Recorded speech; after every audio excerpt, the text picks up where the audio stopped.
Student, welcome to my channel Pratishth classes. मैं हूं मीना मिश्रा और आज हम क्लास 10th का चैप्टर नंबर 16 सिमिलैरिटी, इसके ऊपर वीडियो देखेंगे और लेक्चर अटेंड करेंगे। ऑफ कोर्स लेक्चर और वीडियो दोनों सेम ही है।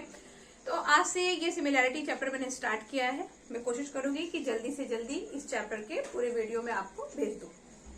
तो स्टार्ट करते हैं सिमिलैरिटी। सिमिलैरिटी का मतलब जैसे कि नाम में आप देख रहे हो कि सिमिलर है बट इक्वल नहीं है। There is difference between similar and equal. Similar का इंग्लिश में भी आपको मतलब पता ही है कि सिमिलर यानी जो एक जैसा दिखता है, और इक्वल मतलब जो बिल्कुल उसके जैसा ही हो।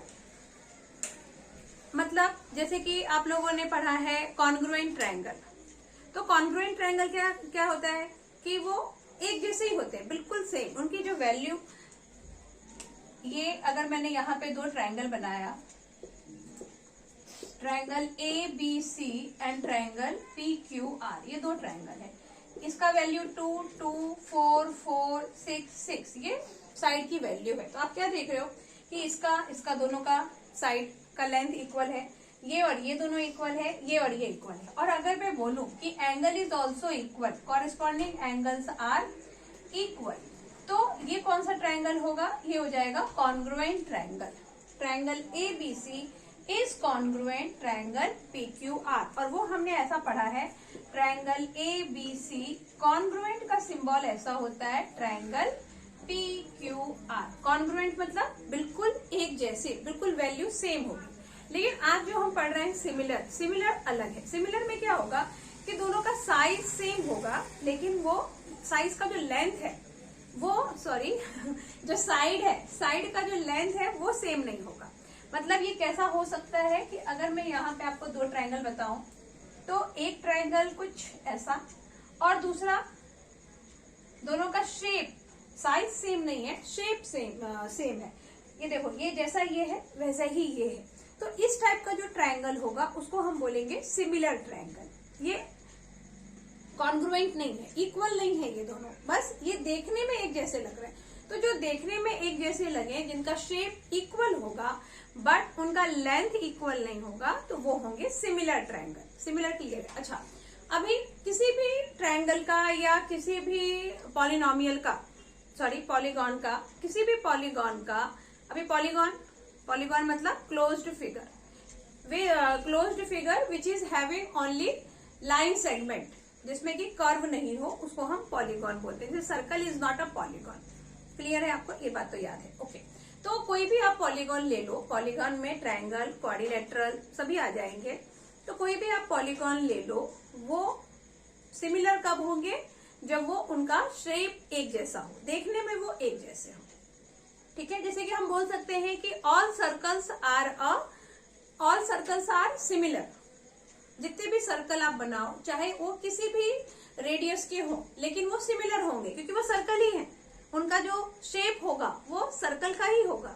But all circles can be equal, ये नहीं हो सकता है। कॉन्ग्रुएंट नहीं हो सकते, सारे सर्कल कॉन्ग्रुएंट नहीं हो सकते हैं, क्योंकि कॉन्ग्रुएंट होने के लिए क्या करना पड़ेगा? उनका रेडियस भी सेम होना चाहिए। But all circle can be similar.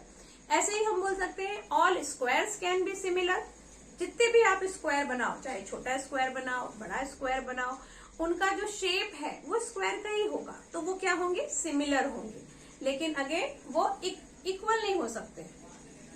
ठीक है, अब यहाँ पर हम लोग सिमिलर पढ़ रहे हैं। सिमिलर मतलब जिसका कि शेप एक जैसा हो लेकिन साइज अलग हो। तो शेप एक जैसा कैसे होगा? अगर इनका एंगल सेम होगा, क्योंकि शेप बनाने में सबसे ज्यादा जिसका रोल है वो किसका रोल है? एंगल का। एंगल अगर इक्वल है तभी उसका शेप एक जैसा होगा। अगर एंगल इक्वल नहीं है तो फिर शेप एक जैसा हो ही नहीं सकता है।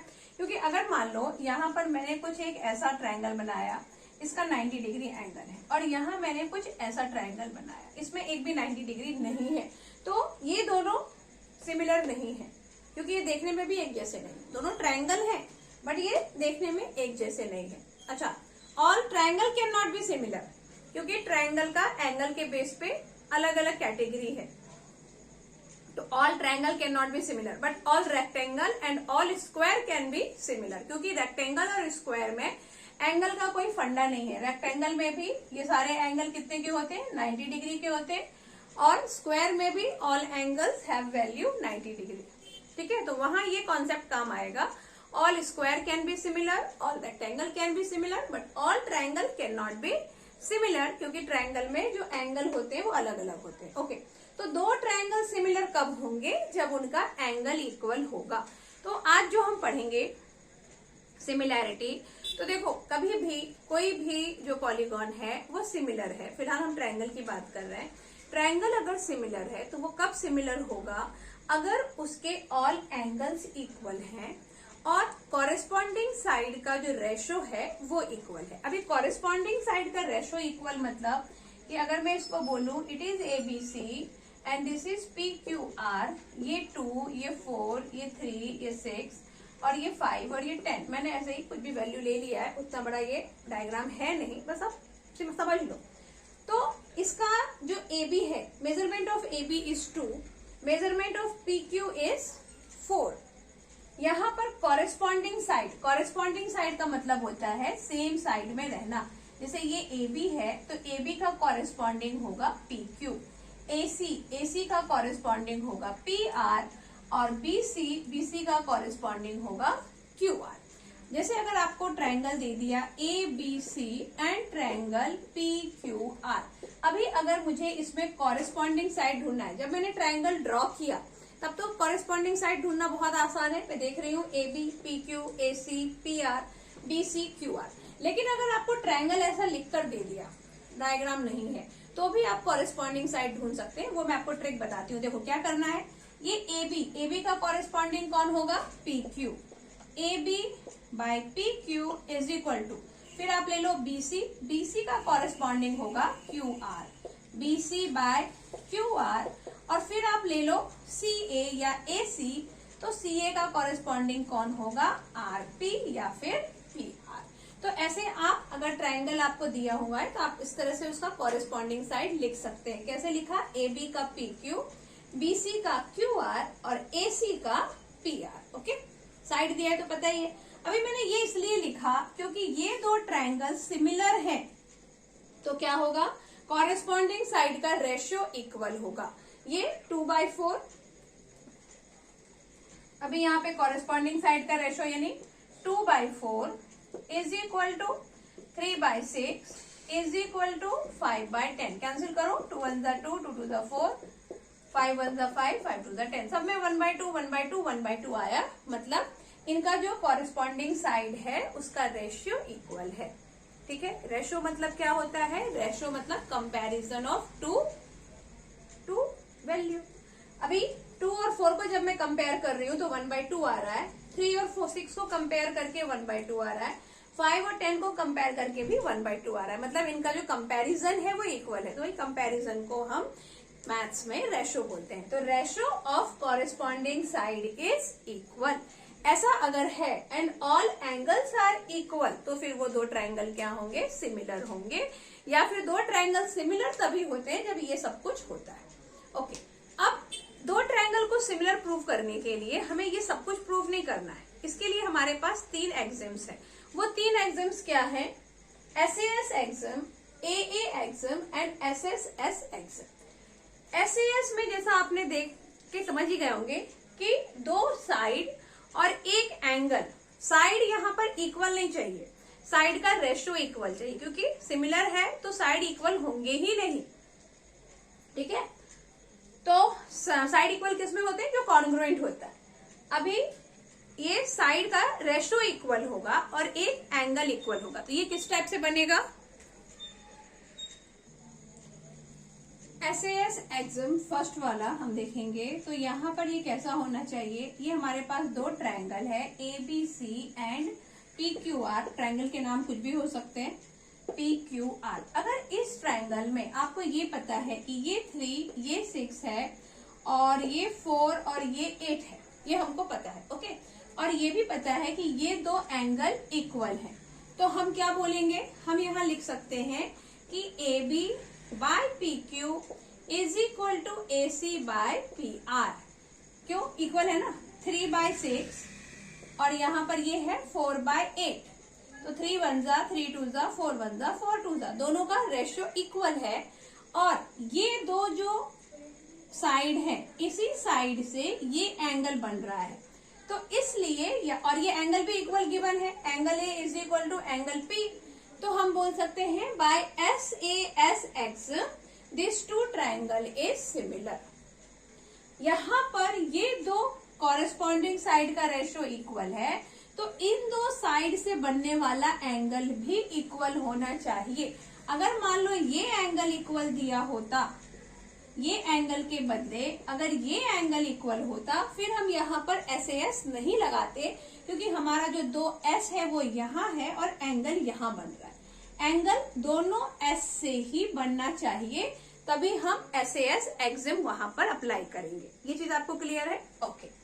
नेक्स्ट जो है हमारा ए एक्सिम या फिर ट्रिपल ए भी हो सकता है। वैसे भी किसी भी ट्राइंगल में अगर दो एंगल इक्वल है तो ऑफकोर्स तीसरा तो इक्वल होगा ही होगा, ऐसा हो ही नहीं सकता कि तीसरा इक्वल ना हो। तो जब अगर आपको दो ट्राइंगल है और दो ट्राइंगल में any two angles are given equal, any two, हाँ यहाँ पर ऐसा जरूरी नहीं है कि यही दो एंगल इक्वल होना चाहिए। जैसे यहाँ पर क्या था कि अगर ये दोनों साइड का रेशियो इक्वल है तो यही एंगल इक्वल होना चाहिए, यहाँ ऐसा नहीं है। Any two angle can be equal, तो यहाँ पर बाय ए एक्सिम हम बोल सकते हैं इट इज सिमिलर। उसके बाद एस एस एस, अभी जैसा कि आप देख रहे हो यहाँ पर कहीं पर भी ए लिखा ही नहीं है, मतलब आपको सिर्फ साइड अगर गिवन है कि all corresponding sides ratio are equal, तो उसके बेस पे भी हम बोल सकते हैं इट इज सिमिलर। जैसे कि सेम ट्राइंगल ले लेती हूँ मैं, यहाँ पे आपने ले लिया 5, यहाँ 10, यहाँ ले लो 12, यहाँ 24 और यहाँ ले लेती हूँ 13। 32 जा कितना होता है? 32 जा 26। मैंने वैल्यू ऐसी ली है कि कैंसिल होके 1/2 आएगा। अच्छा, ये जरूरी नहीं है हमेशा कि 1/2 का ही इक्वालिटी हो, ये तो मुझे ये नंबर लेने में इजी पड़ रहा है इसलिए मैं इस टाइप के नंबर ले रही हूँ। Any number it can be, but इनका जो रेशियो है वो इक्वल होना चाहिए। अब इसको जब आप कैंसिल करोगे तो आप देख ही रहे हो कि 1/2 1/2 1/2 सब में आ रहा है। All three corresponding sides ratio is equal, तो by S S S axiom हम बोल सकते हैं इट इज सिमिलर। तो यहाँ हमने क्या देखा कि दो ट्राइंगल सिमिलर कब होंगे? जब उनका शेप एक जैसा होगा। ओके, दो ट्राइंगल सिमिलर होते हैं तो उसमें क्या होता है? कॉरेस्पॉन्डिंग साइड का रेशियो इक्वल होता है एंड ऑल एंगल्स इक्वल होते हैं।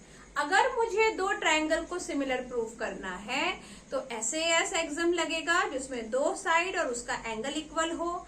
ए एक्सिम लग सकता है, तीन एंगल इक्वल हो या दो एंगल इक्वल हो, या S S S all three sides ratio is equal, तो फिर वो हम बोल सकते हैं इट इज सिमिलर। ओके, अब हम पढ़ेंगे थ्योरम। इसके ऊपर एक थ्योरम है, बेसिक प्रोपोर्शनैलिटी थ्योरम। वो थ्योरम क्या है?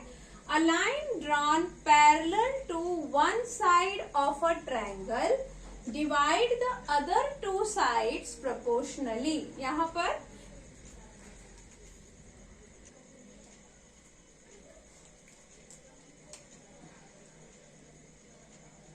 ये ट्राइंगल हमने बनाया ABC और गिवन क्या है?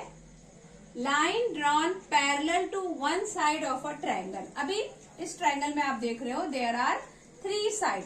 किसी भी एक साइड का अगर मैंने एक पैरेलल लाइन ड्रॉ किया, फॉर एग्जांपल इसका पैरेलल लाइन मैं यहाँ पे ड्रॉ कर रही हूँ, इट इज PQ। तो क्या है?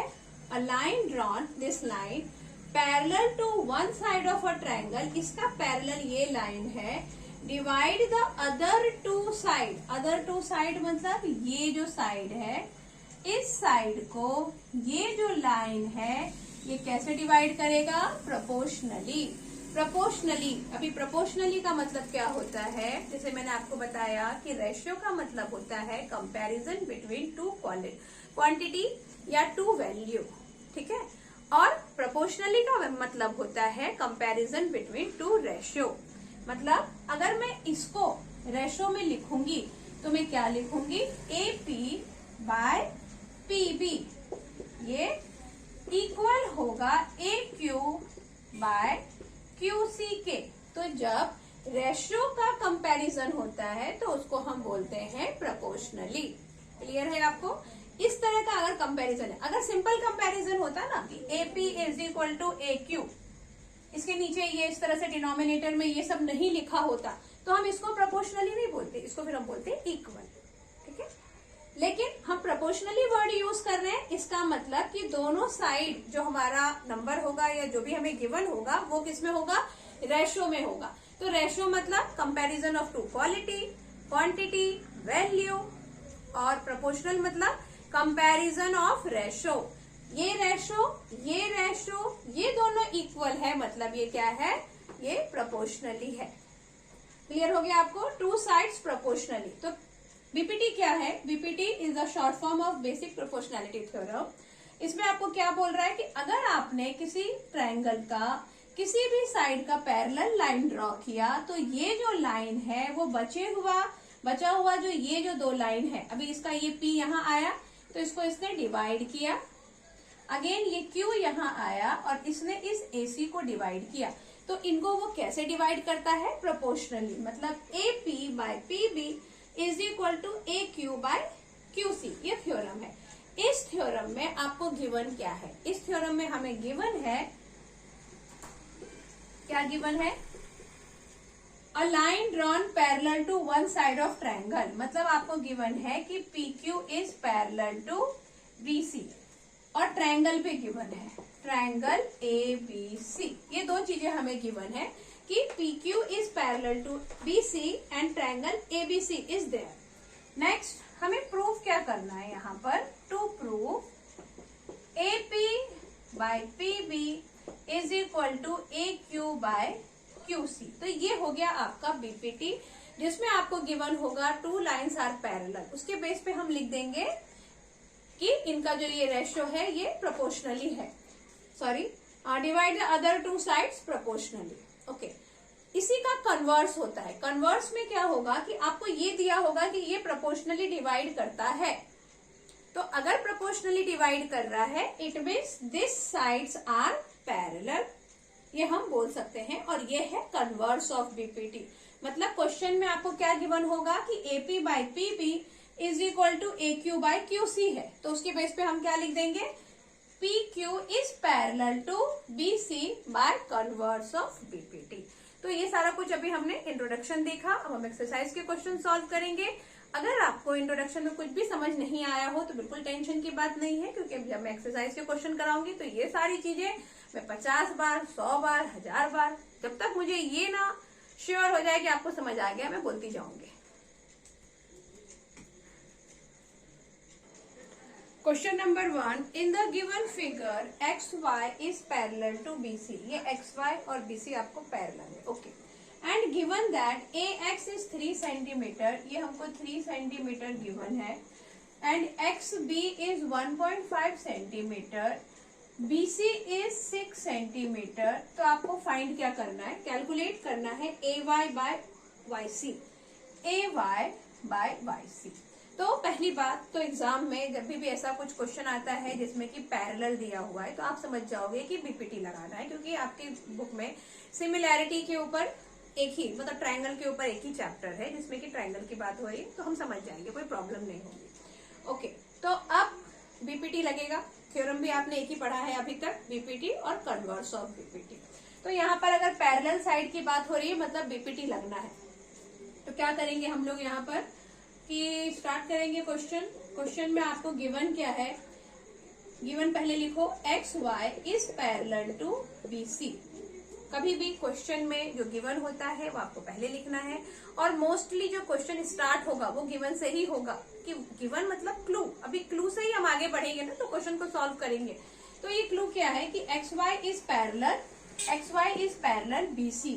तो हम देयरफॉर करके लिख सकते हैं कि AX by XB is equal to AY by YC। और ऐसा हम क्यों लिख रहे हैं, by BPT, basic proportionality theorem की वजह से हमने ऐसा लिखा। हमने अभी पढ़ा था कि अगर इस तरह से कोई दो साइड पैरेलल है तो इसका मतलब कि इनका जो ये साइड होगा ये प्रोपोर्शनल होगा। तो हमने लिख दिया कि भाई ये आपने पैरेलल दिया है, उसके बेस पे ये है, ओके। अभी AX का वैल्यू देखो 3 है और XB का वैल्यू इज 1.5 और AY बाय YC हमको फाइंड करना था, so we got the answer. AY by YC is 3/5। 1.5। इसको आप थोड़ा सिंप्लीफाई कर सकते हैं, नहीं तो ये भी राइट है।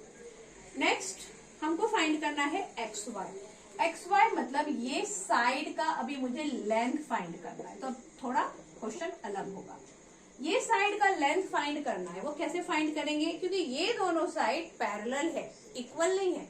आप ये मत सोचो कि ये 6 है तो ये भी 6 होगा, क्योंकि वो दिख ही रहा है कि ये थोड़ा कम होगा, इक्वल नहीं है, वो पैरेलल है। तो आप क्या करो, देखो यहाँ पर आप ये देख रहे हो कि ये जो बड़ा वाला ट्रायंगल है और ये जो छोटा वाला ट्रायंगल है, इट इज सिमिलर। क्यों सिमिलर है, क्योंकि ये दोनों साइड जो है ये पैरेलल है, तो ऑफकोर्स वो सिमिलर ही होगा। तो हम यहाँ क्या लिखेंगे सेकेंड के लिए, X Y is parallel to B C, therefore triangle A X Y is similar triangle A B C. ये दिख रहा है आपको, इसको मैं वापस यहाँ पे एक बना देती हूँ कि ये यहाँ पे मैं इसी ट्रायंगल को फिर से बना रही हूँ। एक मैंने बनाया ए बी सी और दूसरा उससे थोड़ा छोटा, और उसका नाम क्या है, ए एक्स वाई। क्या किया, एक ये बड़ा वाला ट्रायंगल ए बी सी और एक ये छोटा वाला ए एक्स वाई, ये यहाँ बनाया, और ये दोनों ट्रायंगल क्या है, सिमिलर है। अभी अगर ये दोनों ट्रायंगल सिमिलर है तो क्या होगा, कॉरेस्पॉन्डिंग साइड का ratio equal, therefore A B by A X is equal to, इसमें से भी आप समझ सकते हो, ए बी बाय, मैंने ये ए बी सी पहले लिख दिया, बाद में लिखा है, तो मैं यहाँ पहले ए बी सी लिख देती हूँ, क्योंकि बड़ा ट्रायंगल है तो उसको पहले लिख दो, उससे कुछ फर्क वैसे पड़ना नहीं है, लेकिन फिर भी लिख दो, ट्रायंगल ए एक्स वाई। तो A B by A X is equal to B C by X Y is equal to A C by A Y. ये मैंने इस तरह से लिखा। अब इनकी वैल्यू लिख दो। एक्चुअली मुझे फाइंड क्या करना है, फाइंड करना है एक्स वाई, और वो एक्स वाई यहाँ है, लेकिन जिस जिसकी भी वैल्यू है, या फिर आप ऐसा भी कर सकते हैं कि जैसे मुझे एक्स वाई यहाँ लिखा है, तो या तो मैं इसकी पूरी वैल्यू लिखूं या इसकी पूरी वैल्यू लिखूं, या आप सबकी वैल्यू लिख दो, फिर समझ में आएगा कि क्या करना है। अभी ए बी क्या है, ए बी मतलब ये पूरा, तो इस पूरे का लेंथ कितना है, 1.5 प्लस 3 प्लस 1 4, यानी ये आ गया आपका 4.5। और ए एक्स इज 3, ये आपका था 4.5 और ये क्या था 3, क्योंकि ए बी मतलब ये पूरा और ए एक्स मतलब सिर्फ ये इतना, ओके। और अब बी सी है 6 और एक्स वाई तो पता ही नहीं है हमको। फिर ए सी हमने अभी फाइंड कर लिया था, यहाँ पर ए सी हमने फाइंड किया था, हमने ए वाई और वाई सी फाइंड किया था, क्योंकि जो ए एक्स बाई एक्स बी होगा, मतलब जो ए बी का लेंथ होगा, सेम लेंथ हमारा ए सी का भी होने वाला है। तो मैं ये कहती हूँ कि इसकी जरूरत ही क्या है, इग्नोर करो इसको, लिखो ही मत, इस क्वेश्चन में तो गिवन नहीं है ना। अभी इसको क्यों इग्नोर किया, क्योंकि हम इतने से ही आंसर ला सकते हैं। इसका पूरा वैल्यू हमारे पास है और इसका सिर्फ एक वैल्यू है और एक हमारे पास नहीं है, तो हम सिर्फ इतने को ही लेंगे, और ये सब आपस में इक्वल है। तो आप ऐसा कर सकते हो, कोई भी दो साइड आपने उठाया, तो इन दोनों को जब मैं सॉल्व करूंगी तो क्या होगा, इसको वापस मैं यहाँ लिख देती हूँ, आप ये समझ जाना। तो यहाँ मैं क्या लिख रही हूँ, 4.5 by 3 is equal to 6 by X Y. अब क्रॉस मल्टीप्लाई करो, ये एक्स वाई इधर, तो ये हो जाएगा 4.5 X Y is equal to 6 3 18, तो X Y is equal to हो जाएगा 18 बाय 4.5। अब ये पॉइंट हटा के यहाँ लगा दो डेसिमल और कैंसिल कर दो, 5 9 45, 5 2 5 3 15 और 5 6 30, 9 1 9, 9 4 36। तो इसका मतलब ये हुआ कि जो आपका एक्स वाई है ये आ गया 4 यूनिट।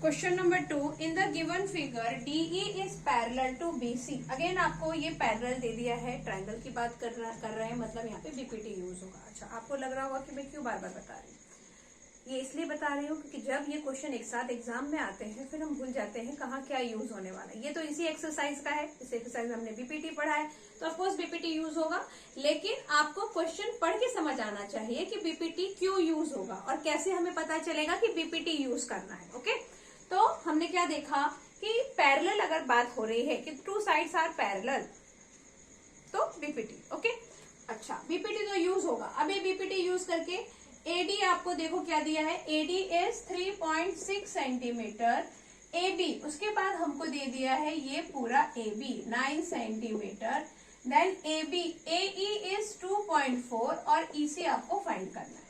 बीपीटी में हमने क्या पढ़ा है कि एडी बाय डीबी, तो आप इस क्वेश्चन में देखोगे कि dB is not given, dB के बदले हमें ये पूरा एबी पता है।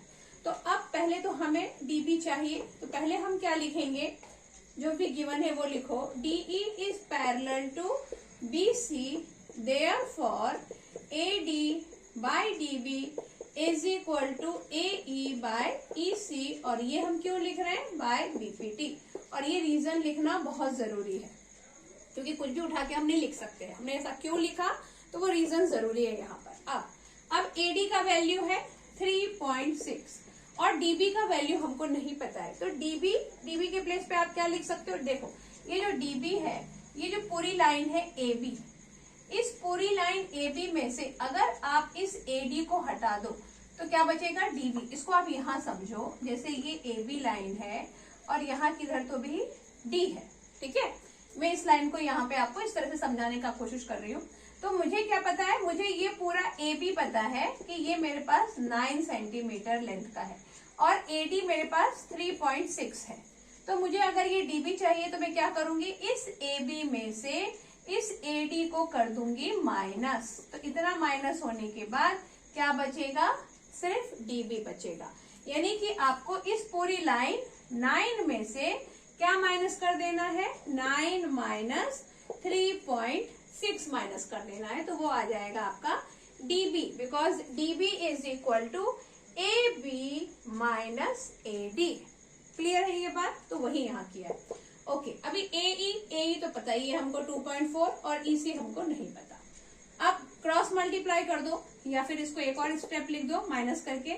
इसको माइनस कैसे करेंगे, अरेंजमेंट देखो आप, 9 के बाद डेसिमल नहीं है तो आप यहाँ एक डेसिमल लगा के 0 लगा सकते हैं और फिर हम लिखेंगे यहाँ पर 3.6, माइनस करो 10 और ये 8, 10 माइनस 6 इज 4, 8 माइनस 3 इज 5, तो 5.4 यहाँ लिख दो, 5.4 is equal to 2.4 by EC. या तो चाहो आप यहीं पे कैंसिलेशन कर दो, डेसिमल से डेसिमल रिमूव करके, और डेसिमल से डेसिमल यहाँ इसलिए रिमूव हो गया क्योंकि यहाँ भी डेसिमल के बाद 1 डिजिट है और यहाँ भी 1 डिजिट है। अगर ये नंबर ऑफ डिजिट में चेंजेस होता तो इतनी आसानी से डेसिमल रिमूव नहीं होता।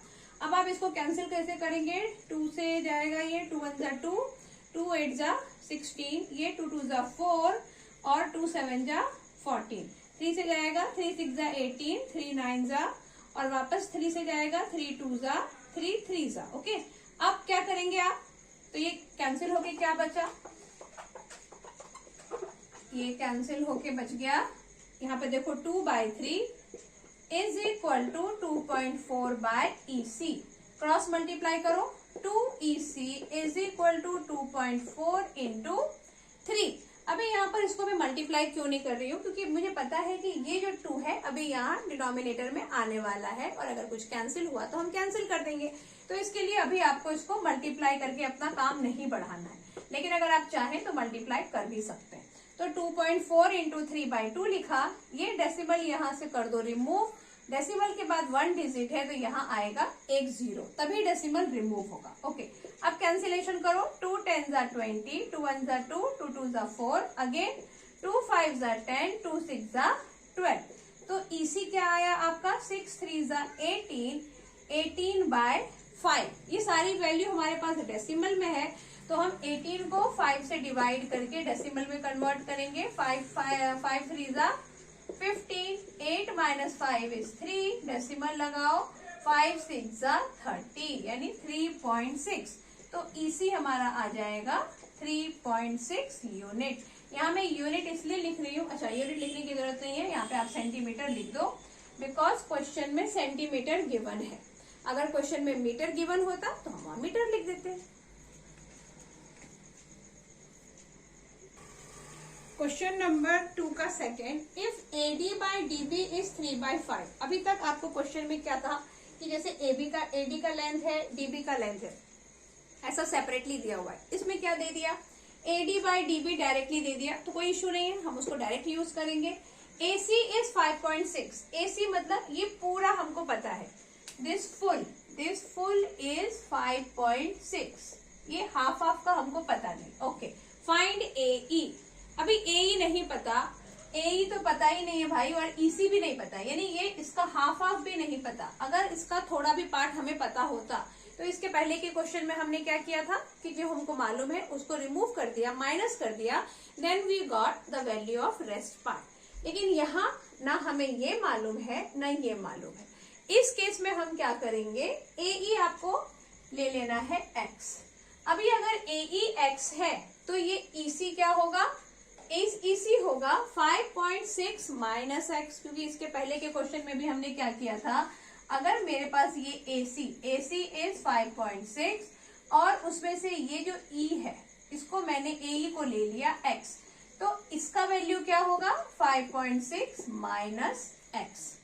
ये पूरा 5.6 है, इसमें से अगर x को हटा दें तो किसका वैल्यू आएगा, इसी का वैल्यू आएगा. तो इसका वैल्यू क्या होगा, 5.6 में से x रिमूव कर दो, we got EC.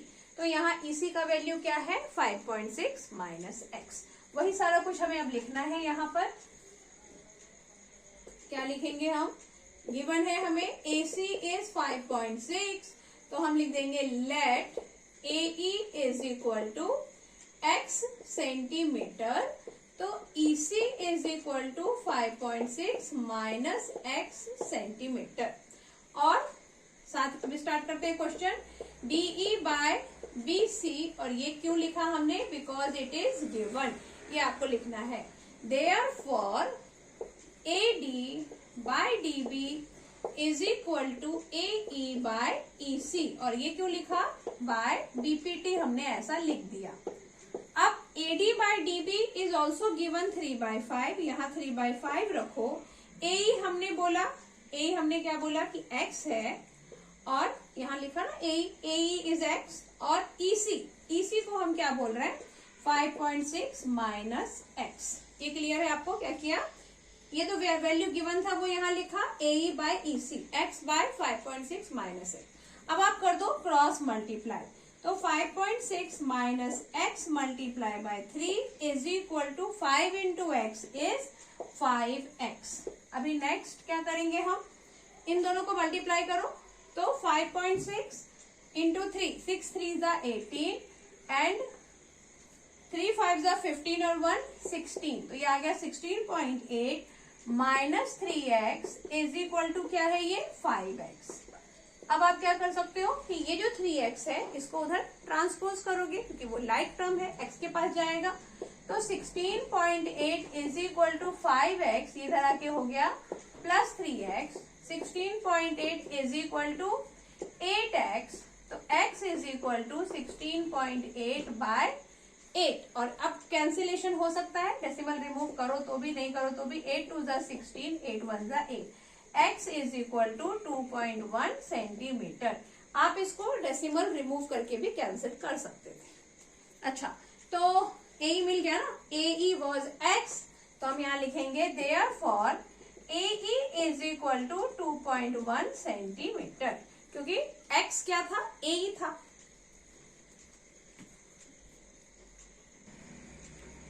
Question number 3, if AD is x centimetre, ये AD आपके पास x है, DB इज x माइनस 2, ये x minus 2, AE is x plus 2 and EC is x minus 1. ये क्वेश्चन इस तरह से वैल्यू गिवन है. इसके पहले के क्वेश्चन में हमें कुछ के नंबर पता होते थे और एक आध साइड जो था वो पता नहीं था. यहाँ पर आप देखो कि सभी x के फॉर्म में है, मतलब प्रॉपर वैल्यू किसी की भी नहीं पता. और क्या करना है, फाइंड x, तो भी परेशान नहीं होना है. जो मेथड अभी तक हम यूज कर रहे थे वही मेथड यूज करेंगे, BPT. और क्या लिखेंगे हम इसको, गिवन क्या है आपको यहाँ पर, DE is parallel to BC, it is given, therefore AD by DB is equal to AE by EC, और रीजन क्या है, बाय BPT. अभी ये हमने लिखा. Now substitute the value. AD आपके पास x है और DB क्या है, x minus 2, AE is x plus 2, और EC इज x माइनस 1। इस क्वेश्चन का सबसे अच्छा जो प्लस पॉइंट है वो ये है कि ये सबका सेपरेट सेपरेट वैल्यू आपको गिवन है। अगर उस पूरे लाइन का वैल्यू दे देते तो थोड़ा हमारा काम और बढ़ जाता। तो उन्होंने हमें ये छोटू छोटू का वैल्यू दिया है जिसकी हमें जरूरत है, ये हमारे पास है। क्वेश्चन में कभी भी अगर आपके पास कुछ इस फॉर्म में क्वेश्चन है तो नेक्स्ट स्टेप हमेशा क्या होगा, क्रॉस मल्टीप्लाई। क्रॉस मल्टीप्लाई के अलावा और कुछ यहाँ पॉसिबल ही नहीं है। तो क्रॉस मल्टीप्लाई करो, x into X minus 1 is equal to, अब आप देखो कि ये x प्लस 2 है और ये x माइनस 2 है, यानी दोनों का वैल्यू सेम है, सिर्फ साइन इज डिफरेंट। तो यहाँ हम लगा सकते हैं a plus B A minus B, और a plus B A minus B क्या होता है, A square minus B square. तो यहाँ हम वो सब्स्टिट्यूट करेंगे। अब इसको x को x से मल्टीप्लाई करो, एक्स स्क्वायर माइनस एक्स, और यहाँ हम डायरेक्ट क्या लिख सकते हैं, ए स्क्वायर माइनस बी स्क्वायर। जिन बच्चों को ये नहीं समझा वो वापस देखो इधर कि एक फॉर्मूला होता है a plus B A minus B is equal to A square minus B square. यहाँ पर x plus Y X minus Y इस फॉर्म में भी फॉर्मूला हो सकता है। कहने का मतलब ये है कि ये दो वैल्यू सेम है, सिर्फ साइन डिफरेंट है, तो आंसर ऐसा आएगा। अब यहाँ क्वेश्चन में भी क्या था हमारे पास, x प्लस 2 एक्स माइनस 2, तो a के प्लेस पे x का स्क्वायर, b के प्लेस पे 2 का स्क्वायर, ये हम डायरेक्ट लिख सकते हैं जो हमने यहाँ लिखा। अब एक्स स्क्वायर माइनस, अच्छा यहाँ पे एक काम देखो कि ये एक्स स्क्वायर और ये एक्स स्क्वायर दोनों का साइन सेम है और ये इक्वल साइन के अपोजिट साइड में है, तो कैंसिल हो जाएंगे। उसके बाद ये minus X is equal to minus 2 2 जा 4, minus minus cancel, X is 4 जो हमें मिल गया है। एक्स फाइंड करना था। ओके, तो आज के लेक्चर को बस यहीं पे एंड करती हूँ और आगे के जो क्वेश्चंस हैं वो नेक्स्ट लेक्चर में। Thanks for watching.